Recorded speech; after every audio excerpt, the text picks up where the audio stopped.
to unpack. We're looking at how unaddressed emotional pain can escalate. Look, we all have those days where we feel anxious, sad, or just kind of off, right? But how do we know when it's time to actually pay closer attention? Well, today we're focusing on the latter half of what we call the escalation arc, specifically signs 6 through 10. The inability to function in normal situations, severe sleep disturbances, substance abuse, extreme anger, and thoughts of self-harm. These are 5 critical signs that experts say you absolutely shouldn't ignore. So, the big question, when does a rough patch actually become something deeper? To help navigate these really confusing, gray, emotional areas, we're going to visualize the journey. Seeing these internal struggles laid out makes them so much easier to understand and, honestly, a lot easier to spot in ourselves or the people we care about.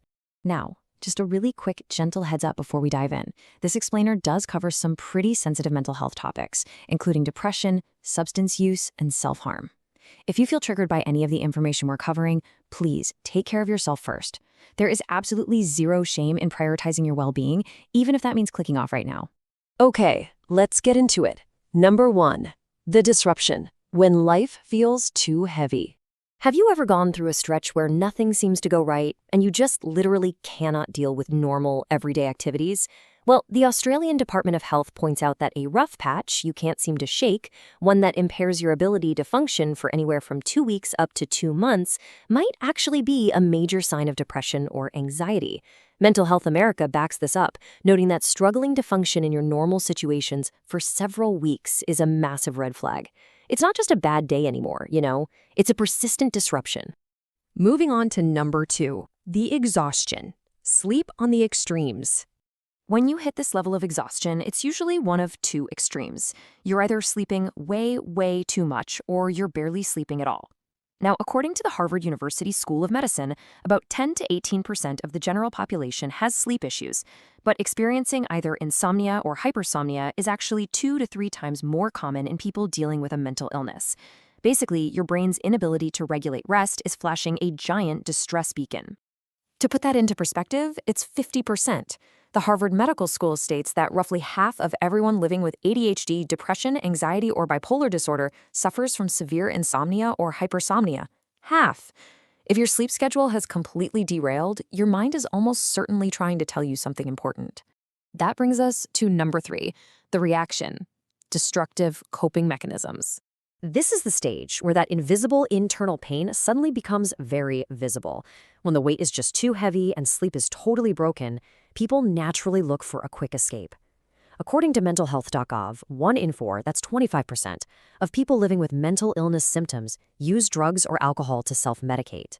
They're just desperately trying to numb out intense feelings of anger, anxiety, or mania.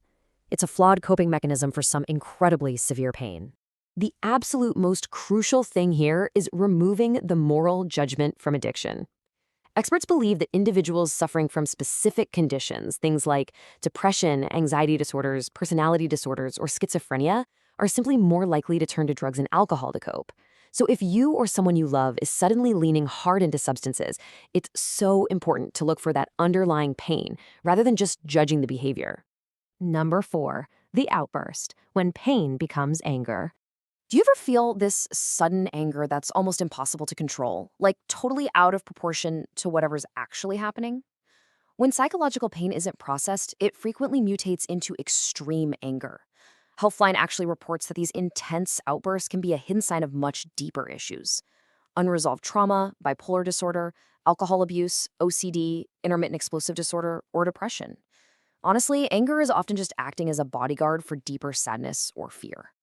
If you're wondering whether your own anger is healthy or maybe a sign of something more serious, experts recommend starting right here with 2 basic steps.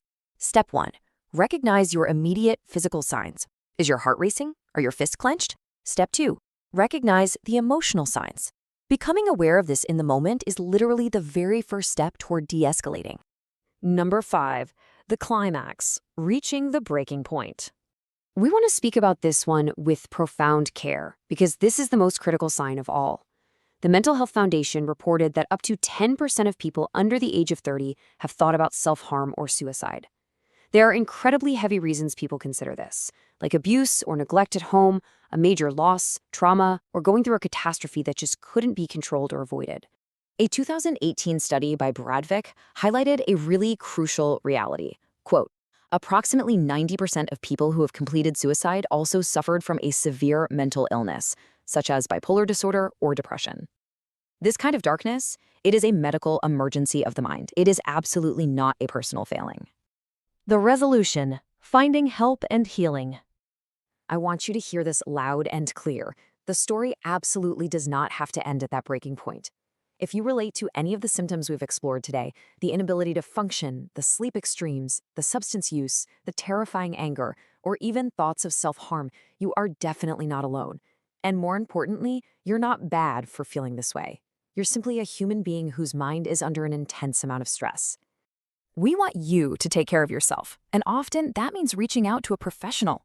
Here are some exact, actionable steps you can take today. You can contact your insurance company to find a covered therapist. If you're a student, walk right into your local college student counseling clinic. Or just pick up the phone and call your county crisis line. Help is actively out there, waiting for you. We've explored the data, we've visualized the struggle, and we've mapped out the resources. So I want to leave you with this final, really important thought to reflect on. Will you take the next step to prioritize your mental well-being today? Whether that means making a phone call, finally opening up to a friend, or honestly, just being a little gentler with yourself today.